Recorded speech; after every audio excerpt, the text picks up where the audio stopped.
North American Caribbean training method was started earlier this year in 2020. And the purpose of the program is to give Caribbean coaches in the United States and Canada an opportunity to come together, train, and work with players. We are going to spread this throughout the United States. Has been something, a dream of coaches of Caribbean descent in America for a very, very long time. And we have now to work and to get these kids to a different level.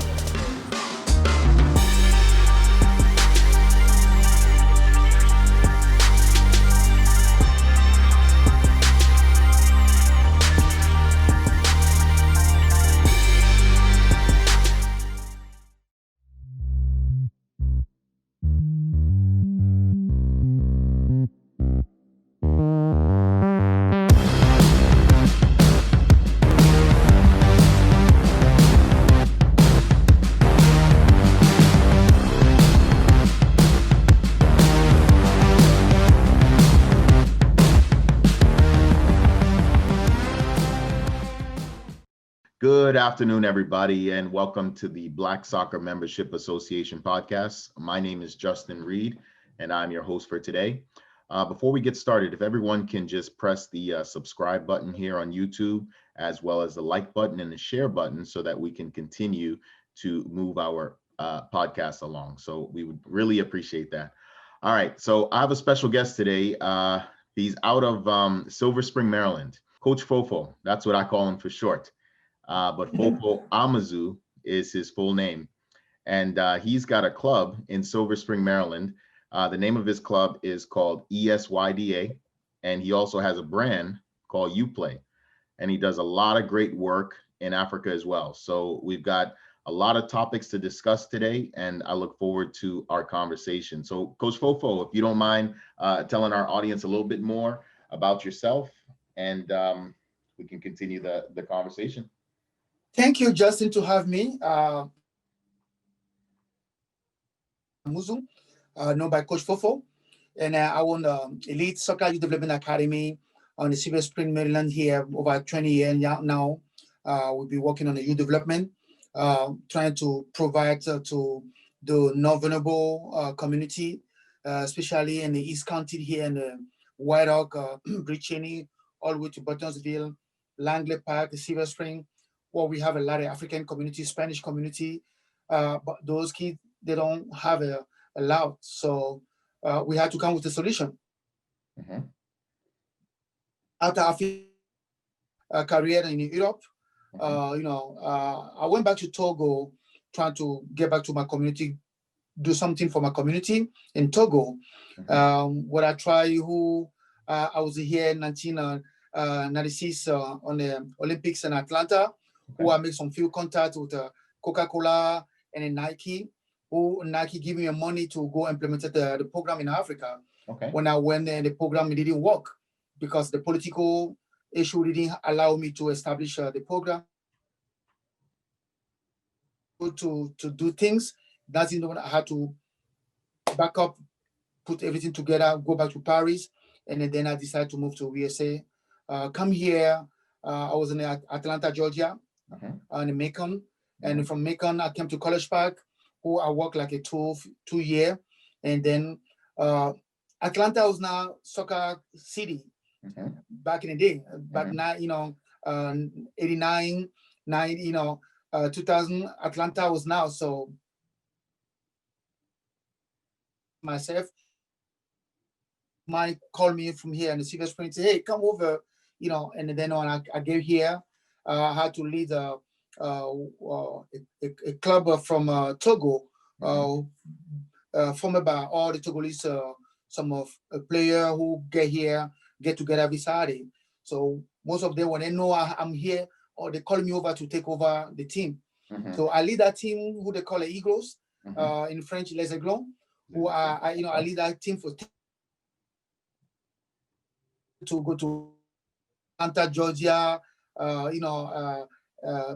So many places, Philadelphia, New York, we be creating something from Togolese people who live in Philadelphia, Atlanta, Alabama. So we be start playing those games against some other Togolese people in a different city. Mm-hmm.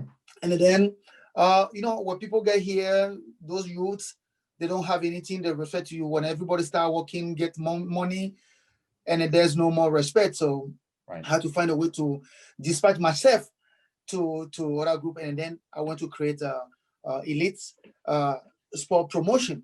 It was my first entity as a profit business.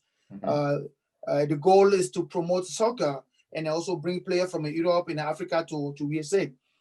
After 2 years, it doesn't working because I believe what I set up down, people don't have money to pay you to coach their kid. So currently, what are you doing to fund the organization? You don't mind sharing with us, like, how much do the kids pay monthly, and kind of what you need to do to subsidize in order to be able to afford leagues and afford tournaments and all those expenses? But after a few years, we changed the club to non-profit, that's when we'll be able to start working with the Montgomery County, city of county, and in the office also. Right. But it had to be a trust. So they let me work like 1 or 2 years. So I had to invest my own money to pay the uniform. And then most of the time, by that time, a lot of people are giving me a uniform from California, from New York, from New Jersey.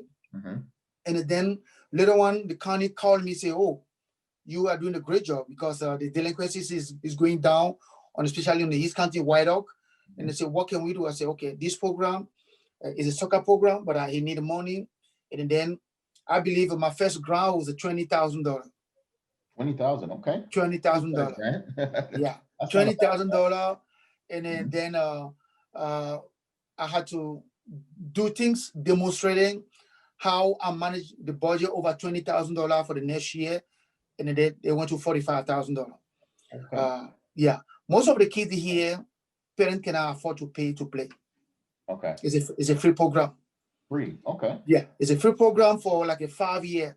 Then when we start growing up, we start growing on our wing, start winning game, winning the tournament. We start putting the name out there, playing the soccer players in some league, beating everybody, and then people start knowing me. So we start getting people players from Bethesda, from Potomac, from Rockville, and then when they come, and then we say, "How much you charge?" "Oh, $300." Oh, that's nothing. That's nothing compared to what a lot of clubs in the Maryland area exactly charge, right? Yeah. Exactly. So it was crazy for them. So, but you've been doing a great job. And some people came and say, "My son never get training like the way you be training the kid here." So that way the things start changing.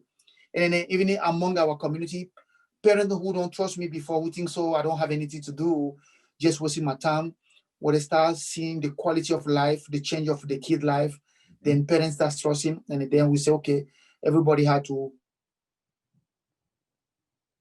program $80 for the season, and then select team that be playing $345, and then we increase to $445, and then later on we get a package. We start trying to do like everybody, because when you take a kid to go and play Potomac, we beat Potomac 7-0, we beat Bethesda. Right, and those parents are spending $3,000 to $4,000 a year. Exactly. Yeah. And then my kid never have a bag.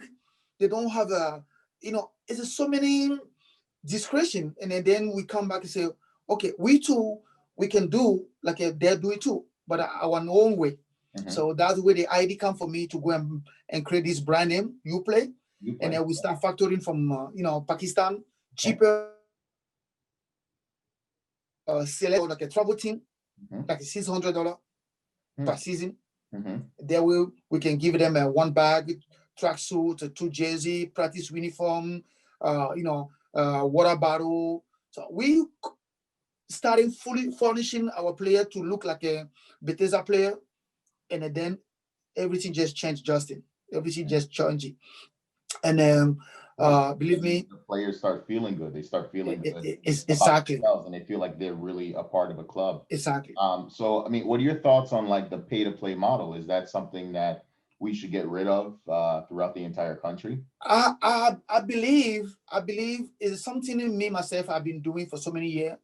Who I have like maybe 70% of my team I pay for, or we subsidize for them. You subsidize, okay. Because if you don't do that, you don't have a player. And most of those players, they are the best player you have among your team. But parents struggling to feed the kids, and then you are asking for them to pay $700 for season. That's not, that's not feasible. That's not feasible. So, and then what we're doing, I had to go to my one of my friends, a Jewish guy who have a playing in the field, living in the play on the field. Go to get the shoes, and then even yourself will bring us the shoes. Those shoes those kids use. To play. And I've been to their warehouse, leveling the playing field. I mean, they've got so much equipment there.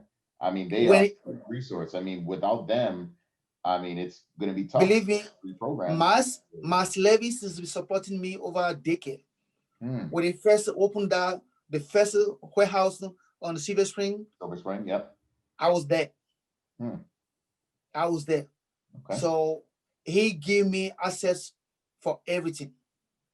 And then when we start growing up, and then you see your kid also try to get like we don't want to use a leftover. We try to, so that give me a slow down a little bit. But I went back to him to explain to, you know what, things are changing in my community. But I said, Coach, do you don't have any way we can empower African kids in Africa or whatever? That's where the plan come for me to start extending my program to Africa, because somebody's there to give me free equipment, even if it's a use. In Africa, it's still a brand new for a kid to use. Correct. And it seems like those kids in Africa, I mean, I've been to Africa twice. I went to Ghana back in 2010, and I was in Uganda about 3 or 4 years ago. But that's something that I did as well. I packed an entire suitcase, not even of my stuff. Like, I had more equipment to give away than actual clothing for myself for the 2 weeks that I was there. But whenever you gave them a soccer ball or you gave them shoe guards or cleats, you just see the smile on their face. Like, it was crazy. Excited. They're so excited. So, I mean, that is just great work that you're doing. So tell us a bit more about that program. Tell us. But even in 2 years now, we launched one program in Benin. Benin is the Republic of Benin, is close to Togo. Just briefly, my parents are from Benin, and we was born in Togo. So when I left Togo, say I'm going to see my uncle, my auntie, I had to cross over the border to go to Benin to go to, like, I'm going to village to see my grandpa or whatever. So I grew up in Togo, who I play soccer, and I played Togo national team, and then I played the World Cup in 1987 with the Togo under 20 World Cup, and 1982, 85 under 16. So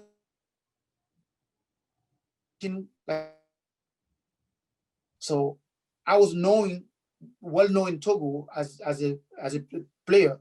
So it was for me a point to give out to my community in Togo, or people who love me, who what I see with my eyes, I'll be a younger player growing up. It was a need to do something. So I decided to brand ESYDA in Africa, in Togo, and then also in Benin. So believe me, the first week we went to the trial to do the camp, it was like 700 kids. 700? Wow. 700 kids on the 2 weeks. Wow. We don't know where to pack everybody. Yeah.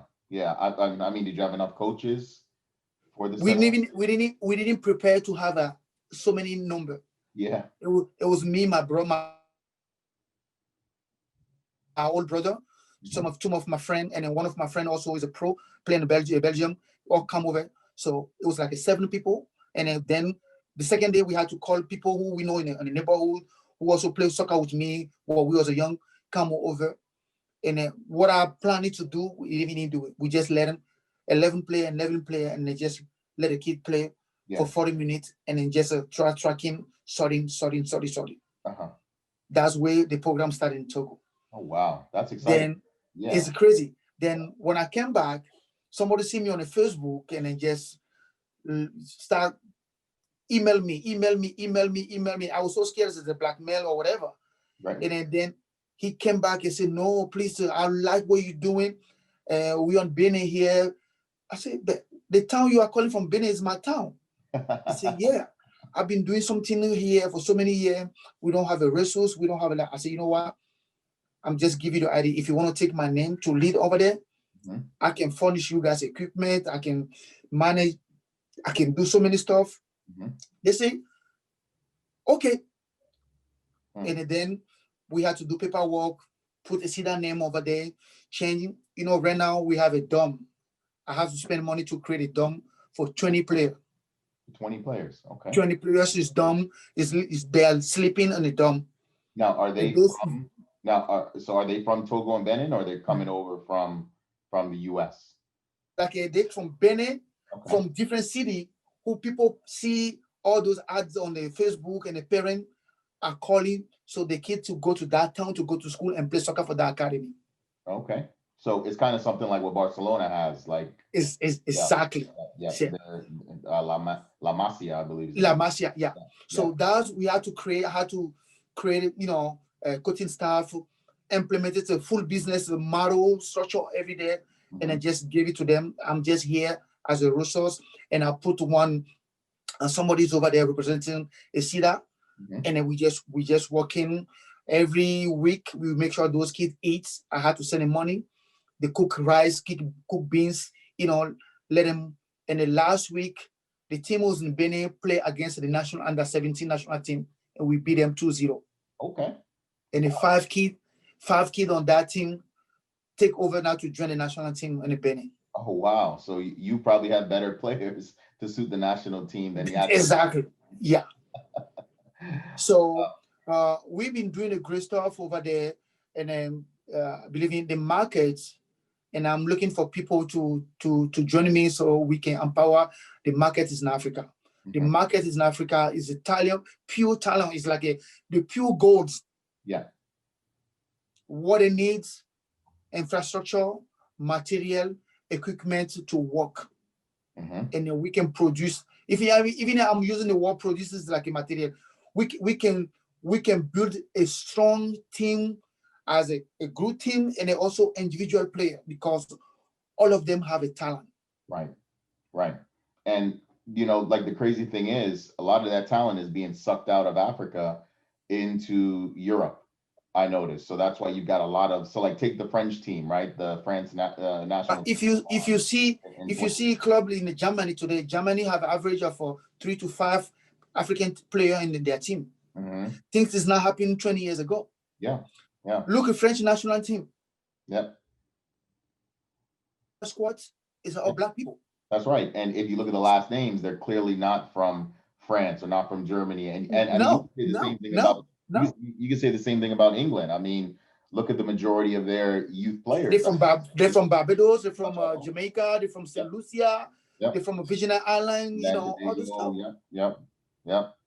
Yeah. I mean, they're from all over. They're not from that country, but they're championships for that country. So it's almost like, well, what if we could get it together in Africa for the federations and get it together in the Caribbean for the federations? We would be dominating world football. We'll dominate the whole world football.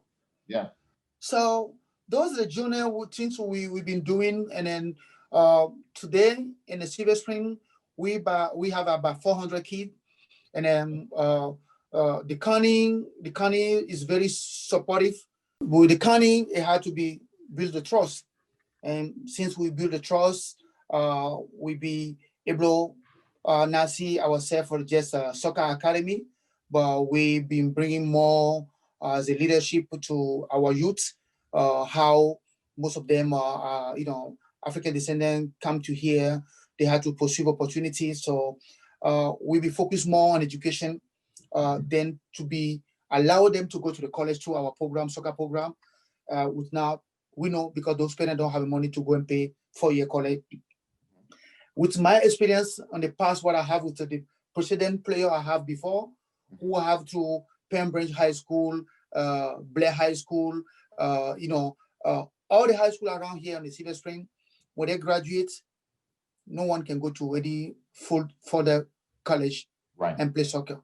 Right. I noticed most of the kids go to like Prince George's County. Exactly. They enter to Montgomery College, Prince George's County, and then it took them 4 to 7 years to graduate or to, because as soon as they do first year college, they start getting job and they start enjoying money and then education. So I said, wait a minute, we have to sit down with my team and look, say, the next generation is coming. How can we do to not allow them? It's not like a Montgomery College is not good, Right. but what I see before, I don't want to see. Is any way where these kids, they graduate from high school, we kick them out of the state, they can go somewhere for 2-3 years, at least continue play soccer.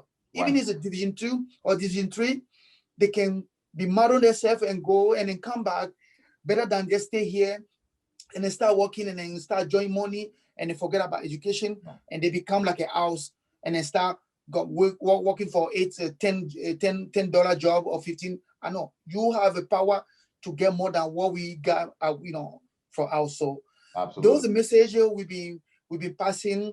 Believe me, is so many contracts now. The county will be pushing me to have to also to increase. So this year, even if Corona was there, we'll be able to create another stuff on the Gettysburg and the Wheaton, and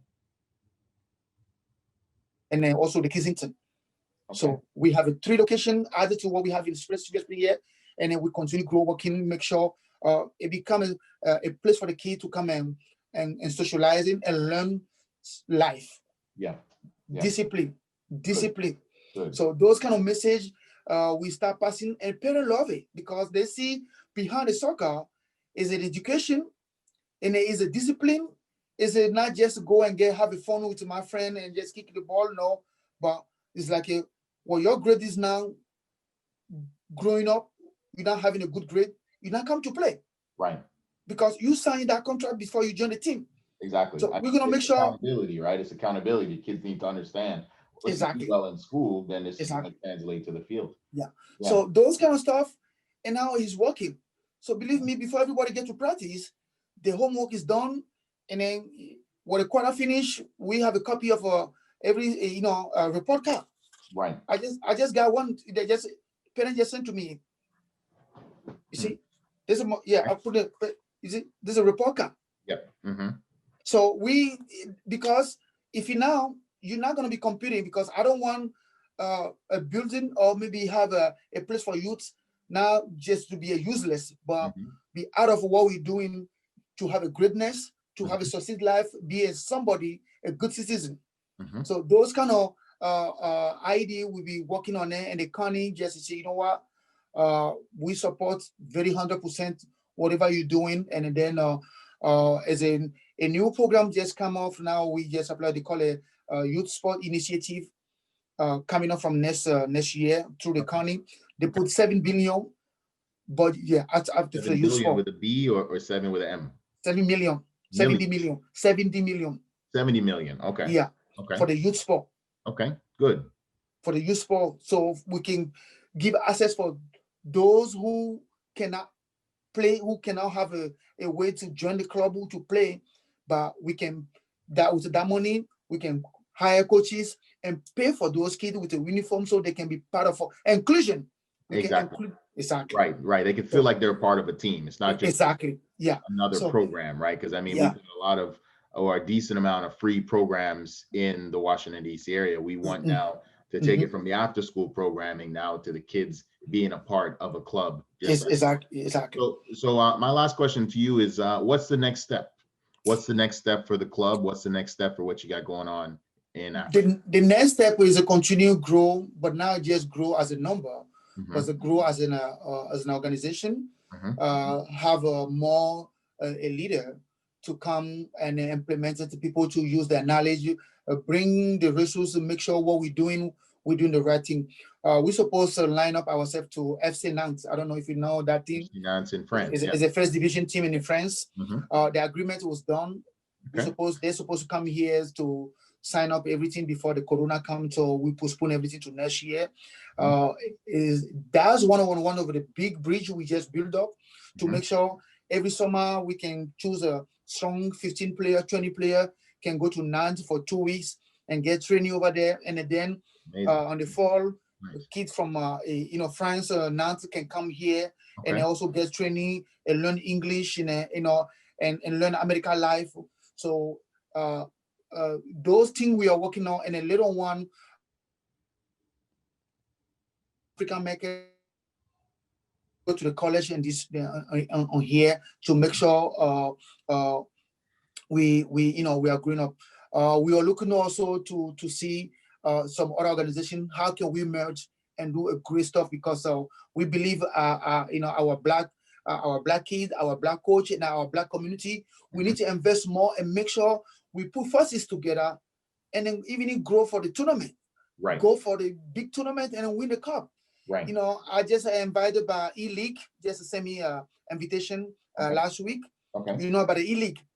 ELeague, I'm not too familiar with them. The ELeague is under MLS league. Oh, okay. Yeah, just a new structure. They put the USL League. USL League. USL. So we just got an invitation to join, because from next year they're gonna do local and they're gonna do travel. Oh, so, wow. Okay. Yeah. So they try to see how can we all put to a few teams to try experiencing all those kind of stuff. But believe me, Justin, we have a lot to do in our community, and make sure we continue support each other, and make sure whatever anybody can hold anybody hand to go, and we do things to put our name there. You know me, I'm very open for.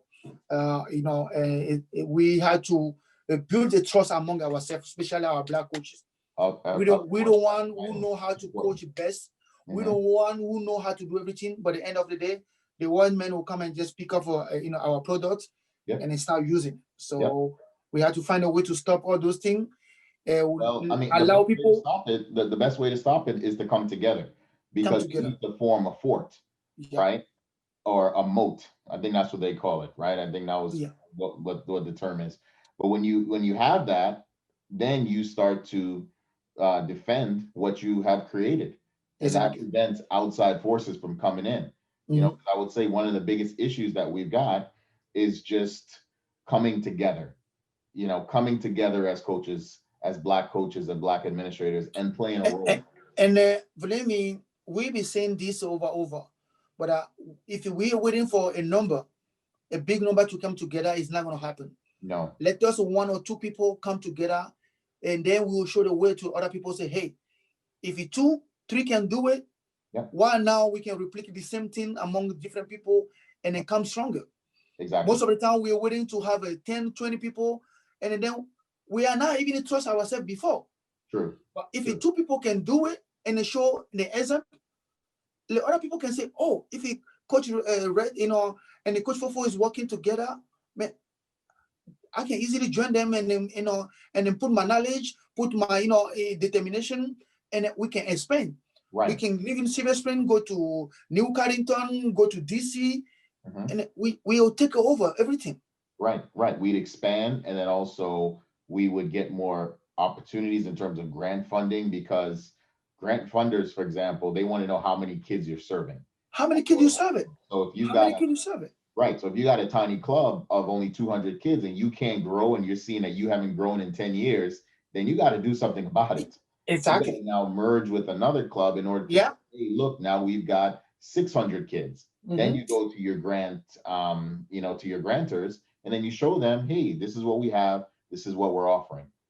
So that's critical. And I definitely agree with you that you got to have 1 or 2, because when you have way too many people involved, no, it doesn't work. It doesn't work because everybody wants his mind to be taken over. Everyone wants to say, oh, it's mine, so mine. But I believe when 2 people come, it's easy, and then down the road, you already built something. Anybody can join you with not ask a question, because is a guideline, is a purpose, is a vision, and a statement already line up for what we guys are doing. That's correct. Okay. Yeah. Well, Coach Fofo, I want to thank you again for coming on to the show. You got to come back again. You're always filled with knowledge, and I just love your passion, man. You always have passion for helping others and for the sport. So I want to thank you again, and you guys, good luck, for the future. And please let me know how we can help as an association to grow what you're doing. Thank you so much. As of today, we just finished our toys drive. We put a smile on the face of the kids for this critical moment. As like Christmas is around 2-3 days. Yep. And we serve 300 kids today. The whole community, Spanish, white, black, black, brown. They come and get the toys and the food. So would like something by next year, we bring you on board, and then we do it. We start feeding our community with our network. Absolutely. Yeah. Okay, we'll do that. All right, Coach Fofo. All right. Again. Thank you so much. Yep. All right, and you have a good rest of the evening. Thank you. Bye-bye. All right, take care.